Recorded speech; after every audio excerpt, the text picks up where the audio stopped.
ನಾವು ನವರಾತ್ರಿಯ 3ನೇ ದಿನದ ಮಹತ್ವ, ಆರಾಧನೆ, ಪೂಜೆ ವಿಧಾನ ಹಾಗೂ ವಿಶೇಷ ಆಚರಣೆಗಳ ಬಗ್ಗೆ ತಿಳಿದುಕೊಳ್ಳೋಣ. ನವರಾತ್ರಿ ಅಂದರೆ ದೇವಿಯ ನವರೂಪಗಳನ್ನು ಆರಾಧಿಸುವ ಹಬ್ಬ. ಪ್ರತಿದಿನವೂ ಒಂದೊಂದು ರೂಪಕ್ಕೆ ವಿಶೇಷ ಮಹತ್ವವಿದೆ. 3ನೇ ದಿನದ ಮಹತ್ವ ಸಿಗ್ನಿಫಿಕೆನ್ಸ್. ಇಂದು ಆರಾಧಿಸಲ್ಪಡುವ ದೇವಿಯ ರೂಪ ಮಾ ಚಂದ್ರಘಂಟ. ಈಕೆ ತೃತೀಯ ದಿನದ ದೇವಿ. ಮಾ ಚಂದ್ರಘಂಟ ಅಂದರೆ ಚಂದ್ರಾಕಾರದ ಗಂಟೆಯನ್ನು ಕಂಠದಲ್ಲಿ ಧರಿಸಿದ ದೇವಿ. ಇವರು ಶಾಂತಿ, ಧೈರ್ಯ ಹಾಗೂ ಸಮತೋಲನದ ಸಂಕೇತ. ದೇವಿಯ ರೂಪದಲ್ಲಿ ಒಂದು ಕೈಯಲ್ಲಿ ತ್ರಿಶೂಲ, ಮತ್ತೊಂದು ಕೈಯಲ್ಲಿ ಗದೆಯು, ಮತ್ತೊಂದು ಕೈಯಲ್ಲಿ ಕಮಲ, ಇನ್ನೊಂದು ಕೈಯಲ್ಲಿ ಜಪಮಾಲೆಯಿದ್ದು, ಇನ್ನುಳಿದ ಕೈಗಳಿಂದ ಭಕ್ತರಿಗೆ ಅಭಯ ಹಾಗೂ ವರದಾನ ನೀಡುತ್ತಾಳೆ. ಈ ದಿನ ದೇವಿಯನ್ನು ಪೂಜಿಸಿದರೆ ಜೀವನದಲ್ಲಿನ ಭಯ, ಅಡಚಣೆಗಳು, ನಕಾರಾತ್ಮಕ ಶಕ್ತಿಗಳು ದೂರವಾಗುತ್ತವೆ. ವೈವಾಹಿಕ ಜೀವನದಲ್ಲಿ ಸಂತೋಷ, ಕುಟುಂಬದಲ್ಲಿ ಏಕತೆ ಹಾಗೂ ಮನಸ್ಸಿಗೆ ಶಾಂತಿ ದೊರಕುತ್ತದೆ ಎಂದು ನಂಬಿಕೆ. ಪೂಜೆಗೆ ಬೇಕಾಗುವ ವಸ್ತುಗಳು. ಪೂಜಾ ಸಾಮಗ್ರಿ: ಹಸಿರು ಬಟ್ಟೆ ಅಥವಾ ಹಸಿರು ಹೂವುಗಳು. ಮಾ ಚಂದ್ರಘಂಟಾ ದೇವಿಗೆ ಹಸಿರು ಬಣ್ಣ ಪ್ರಿಯ. ಕಲಶ, ತಂಬೂಲ, ಹಣ್ಣು, ಸಕ್ಕರೆ, ಬೆಲ್ಲ, ಶುದ್ಧ ಜಲ. ಅಗರಬತ್ತಿ, ದೀಪ, ಹಾಲು, ಬೆಲ್ಲ, ತುಪ್ಪ. ಬೆಲ್ಲ ಅಥವಾ ಸಕ್ಕರೆ ಮಿಠಾಯಿ ನೈವೇದ್ಯವಾಗಿ ಅರ್ಪಿಸುವುದು ಶುಭಕರ. ಪೂಜಾ ವಿಧಾನ. ಪೂಜಾ ವಿಧಿವಿಧಾನ: 1. ಸ್ನಾನ ಮಾಡಿ ಶುದ್ಧ ಬಟ್ಟೆ ಧರಿಸಬೇಕು. 2.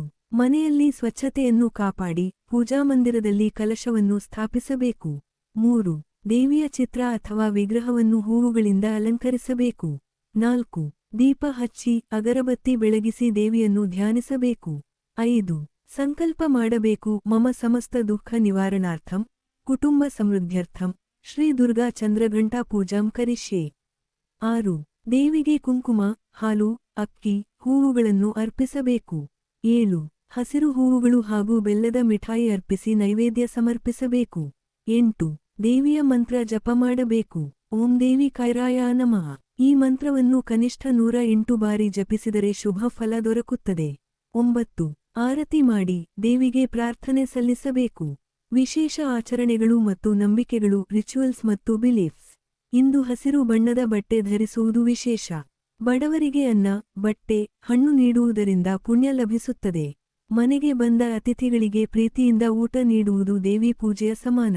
ತೃತೀಯ ದಿನದಲ್ಲಿ ದೇವಿ ಚಂದ್ರಘಂಟಾ ಪೂಜೆಯು ವ್ಯಕ್ತಿಯ ಜೀವನದಲ್ಲಿ ಶಾಂತಿ ಮತ್ತು ಸಮಾಧಾನವನ್ನು ಹೆಚ್ಚಿಸುತ್ತದೆ. ದೇವಿ ಕೋಪದಿಂದ ಯುದ್ಧಕ್ಕೆ ಸಜ್ಜಾದರೂ ತನ್ನ ಭಕ್ತರಿಗೆ ಸದಾ ಮಮತೆಯುಳ್ಳ ತಾಯಿ ರೂಪದಲ್ಲಿ ಕಾಣುತ್ತಾಳೆ.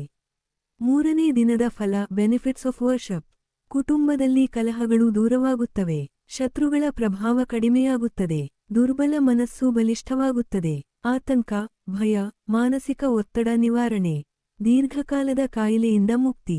ಭಕ್ತರೇ, ನವರಾತ್ರಿ 3ನೇ ದಿನ ಮಾ ಚಂದ್ರಘಂಟಾ ದೇವಿಯ ಆರಾಧನೆಯಿಂದ ಶಾಂತಿ, ಧೈರ್ಯ ಹಾಗೂ ಸಮೃದ್ಧಿ ನಿಮ್ಮ ಜೀವನದಲ್ಲಿ ನೆಲೆಸುತ್ತದೆ.